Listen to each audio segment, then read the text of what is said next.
Hi friends, എല്ലാവർക്കും നമസ്കാരം. എല്ലാവർക്കും റൗസ് കിച്ചണിലേക്ക് ഒരിക്കൽ കൂടി സ്വാഗതം. അതിനു മുമ്പ് ഒരു ചെറിയ റിക്വസ്റ്റ്. നിങ്ങൾ ആദ്യമായിട്ടാണ് ഈ ചാനൽ കാണുന്നതെങ്കിൽ പ്ലീസ് ഒന്ന് സബ്സ്ക്രൈബ് ചെയ്യണേ. ഒപ്പം അടുത്തുള്ള ആ ബെൽ ബട്ടൺ കൂടി ഒന്ന് ക്ലിക്ക് ചെയ്യുക. അപ്പോൾ നമ്മുടെ റാവൂസിൻ്റെ സിമ്പിൾ റെസിപ്പീസിൻ്റെയൊക്കെ നോട്ടിഫിക്കേഷൻ നിങ്ങൾക്ക് കൃത്യമായിട്ട് ലഭിക്കും. അപ്പോൾ നമുക്ക് വേഗം വീഡിയോയിലേക്ക് പോകാം. അപ്പോൾ ഞാൻ ഇന്ന് വന്നിട്ടുള്ളത് ഒരു അടിപൊളി സ്നാക്സിൻ്റെ റെസിപ്പിയുമായിട്ടാണ്. പിരിയട എന്നാണ് ഇതിന് പറയുന്നത്.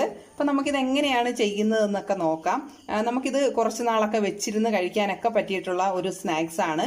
അപ്പോൾ ഇതെങ്ങനെയാണ് തയ്യാറാക്കുന്നതെന്നും ഇതിനാവശ്യമായിട്ടുള്ള സാധനങ്ങൾ എന്തൊക്കെയാണെന്നൊക്കെ നോക്കിയാലോ. അപ്പോൾ ഈ പിരിയട ഉണ്ടാക്കാനായിട്ട് ആവശ്യമായിട്ടുള്ള സാധനങ്ങൾ എന്തൊക്കെയാണെന്ന് നമുക്ക് നോക്കാം. അപ്പോൾ ഞാൻ കുറച്ച് മൈദ എടുത്തിട്ടുണ്ട്.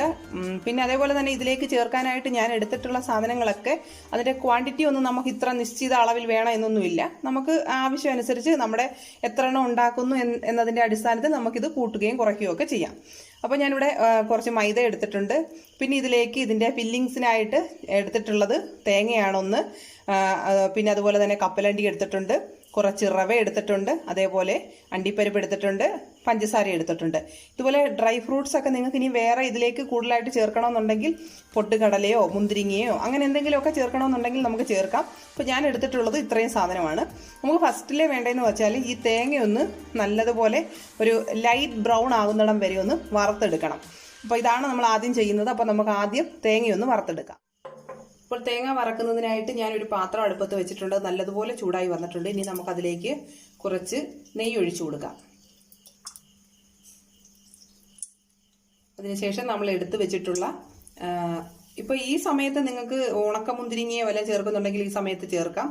അല്ലാന്നുണ്ടെങ്കിൽ ഇപ്പം നമ്മുടെ എടുത്തു വെച്ചിട്ടുള്ള തേങ്ങ നമുക്ക് ഇതിലിട്ട് വറുത്തെടുക്കാം.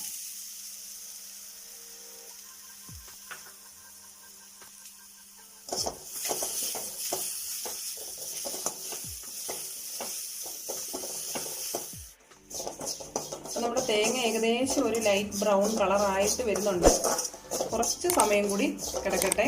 നിങ്ങൾ ഈ സമയത്ത് വറക്കാത്ത റവയാണ് ഇതിലേക്ക് ചേർക്കാനായിട്ട് എടുത്തിട്ടുള്ളതെങ്കിൽ ഈ സമയത്ത് റവ കൂടി ചേർത്ത് കൊടുക്കാം. ഞാനിപ്പോൾ വറുത്ത റവയാണ് എടുത്തിട്ടുള്ളത്, അതുകൊണ്ട് ഇപ്പോൾ ചേർക്കുന്നില്ല. ജസ്റ്റ് ഒന്ന് ശകലം കൂടെ ഒന്ന് കളർ മാറിയതിന് ശേഷം നമുക്ക് റവ ചേർത്ത് കൊടുക്കാം.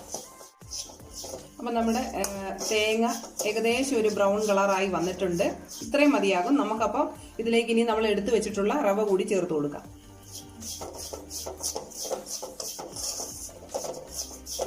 അതേപോലെ തന്നെ നമ്മൾ എടുത്തു വെച്ചിട്ടുള്ള കപ്പലണ്ടി, അണ്ടിപ്പരിപ്പ് ഇതെല്ലാം നമുക്ക് ഈ സമയത്തൊന്ന് ചെറുതായിട്ടൊന്ന് ചൂടായാൽ മതി. ഒത്തിരി അങ്ങ് മൂത്ത് പോകേണ്ട കാര്യമില്ല. ജസ്റ്റ് ഒന്ന് വറുത്തെടുക്കാം.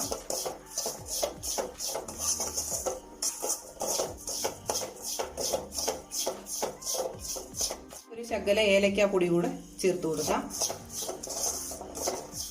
പിന്നീട് ഇതിലേക്ക് മധുരത്തിന് ആവശ്യമായിട്ടുള്ള പഞ്ചസാര, നിങ്ങൾക്ക് എത്രത്തോളമാണ് മധുരം വേണ്ടത് എന്ന് വെച്ചാൽ അതനുസരിച്ചിട്ട് ചേർക്കാം. ഞാനിവിടെ കുറച്ച് പഞ്ചസാരയും കൂടി ചേർത്തിട്ടുണ്ട്. അപ്പം പഞ്ചസാര അങ്ങ് മെൽറ്റ് ആക്കി പോകരുത്. അപ്പം നമുക്ക് അതിനു മുമ്പ് തീ അങ്ങ് ഓഫ് ചെയ്യാം.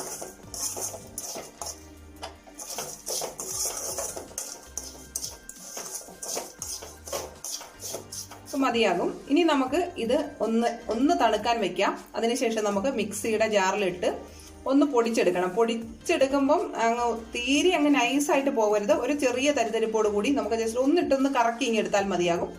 അപ്പം നമുക്കിതൊന്ന് തണുക്കാനായിട്ട് വെക്കാം. അപ്പം നമ്മുടെ തേങ്ങ ഒന്ന് ആറി വരുന്ന സമയം കൊണ്ട് നമ്മൾ എടുത്തു വെച്ചിട്ടുള്ള മൈദ മാവുണ്ട്, അതൊന്ന് നമുക്ക് ഒന്ന് കുഴച്ചെടുക്കാം. അപ്പോൾ അതിലേക്ക് ആവശ്യത്തിനുള്ള ഉപ്പ് ചേർത്ത് കൊടുക്കാം. അതേപോലെ തന്നെ ഓയിലോ നെയ്യോ എന്തെങ്കിലും നിങ്ങൾക്ക് ഇഷ്ടം പോലെ എന്തോന്ന് വെച്ചാൽ ചേർക്കാം. അതും കൂടെ ശകലം ചേർത്തതിന് ശേഷം നമുക്ക് ഇതൊന്ന് ചപ്പാത്തിയുടെ പരുവത്തിനൊന്ന് കുഴച്ചെടുക്കാം. അപ്പം നമ്മൾ ഈ മാവ് പരത്തിയെടുക്കുമ്പോൾ ശ്രദ്ധിക്കേണ്ട ഒരു കാര്യം എന്ന് വെച്ചാൽ തീരെ അങ്ങ് നൈസായിട്ട് പരത്തരുത്. എന്താണെന്ന് വെച്ചാൽ നമ്മൾ ഇതിൽ ഈ ഫില്ലിങ്സ് ഒക്കെ വെച്ചിട്ട് എണ്ണയിലേക്ക് ഇടുന്ന സമയത്ത് പൊട്ടിപ്പോകാൻ സാധ്യതയുണ്ട്. അങ്ങനെ പോവുകയാണെങ്കിൽ പിന്നെ നമുക്ക് എന്ത് ചെയ്യാൻ പറ്റത്തില്ല. ഈ എണ്ണ മാറ്റിയിട്ട് പിന്നെ വേറെ എണ്ണയിൽ ചുട്ടെടുക്കാൻ പറ്റുള്ളൂ. അപ്പോൾ അതുകൊണ്ട് തീരെ അങ്ങ് നൈസായിട്ട് പരത്തണ്ട, കുറച്ച് കട്ടിക്കൊന്ന് പരത്തിയെടുക്കാം. അപ്പോൾ ഞാൻ ഈ ഒരു കനത്തിലൊന്ന് പരത്തിയെടുത്തിട്ടുണ്ട്. ഇനി നമുക്കിത് ഇതേപോലത്തെ ഒരു അടപ്പോ വല്ലതും എടുത്തുകൊണ്ട് നമുക്കിതൊന്ന് റൗണ്ടിന് മുറിച്ചെടുക്കണം. അപ്പോൾ ഇതൊന്ന് ഇങ്ങനെ ഒന്ന് പ്രസ് ചെയ്ത് കൊടുത്താൽ അതങ്ങ് മുറിഞ്ഞ് കിട്ടും. നമുക്കിതിൽ നിന്നൊരു 2 എണ്ണമൊക്കെ ചെയ്യാൻ പറ്റും. ബാക്കി മാവ് ഇതേപോലെ എടുത്തതിന് ശേഷം നമുക്കത് വീണ്ടും പരത്തി ഇതേപോലെ ചെയ്തെടുക്കും.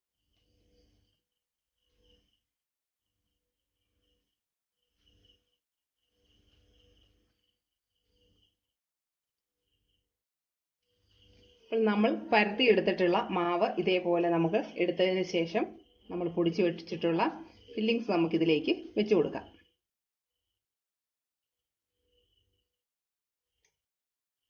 അതിനുശേഷം അതിങ്ങനെ ഒരു സൈഡിലേക്ക് മടക്കി സൈഡ് ഒന്ന് ഒട്ടിച്ചെടുക്കാം.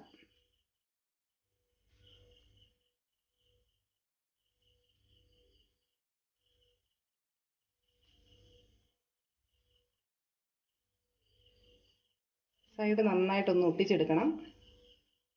അതിനുശേഷം ഇതിങ്ങനെ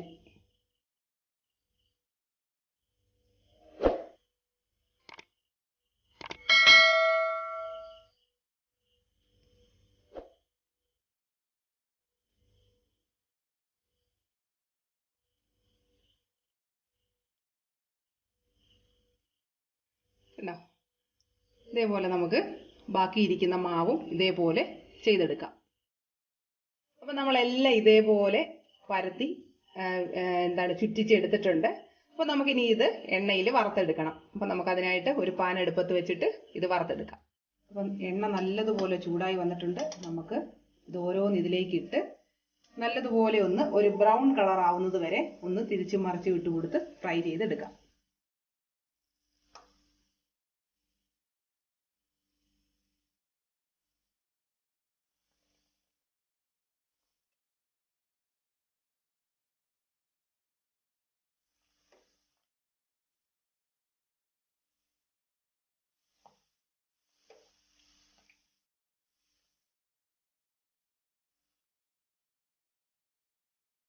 ചെറുതായിട്ടൊരു ബ്രൗൺ കളറൊക്കെ ആയി വരുന്നുണ്ട്.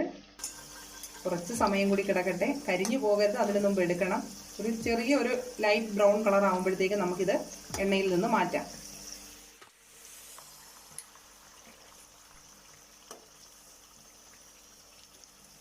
ഇത് ഏകദേശം എല്ലാം നമുക്ക് എണ്ണയിൽ നിന്ന് കോരാൻ പാകമായിട്ടുണ്ട്. ഇനി നമുക്കിത് എണ്ണയിൽ നിന്ന് മാറ്റി വയ്ക്കാം.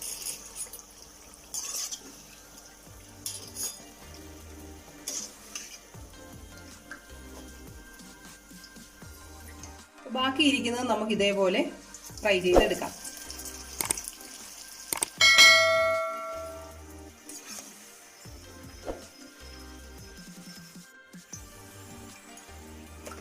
അപ്പം നമ്മുടെ പിരിയട ഞാൻ എല്ലാം ഇതേപോലെ ഫ്രൈ ചെയ്ത് കോരിയെടുത്തിട്ടുണ്ട്.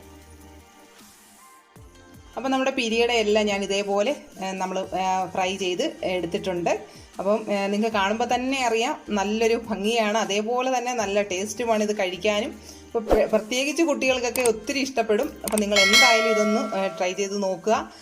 അപ്പോൾ അതേപോലെ തന്നെ നിങ്ങൾക്ക് ഇഷ്ടപ്പെട്ടാൽ ലൈക്ക് ചെയ്യാനും ഷെയർ ചെയ്യാനും ഒന്നും മറക്കരുത്. അപ്പം നമുക്ക് മറ്റൊരു വീഡിയോയുമായിട്ട് വീണ്ടും കാണാം.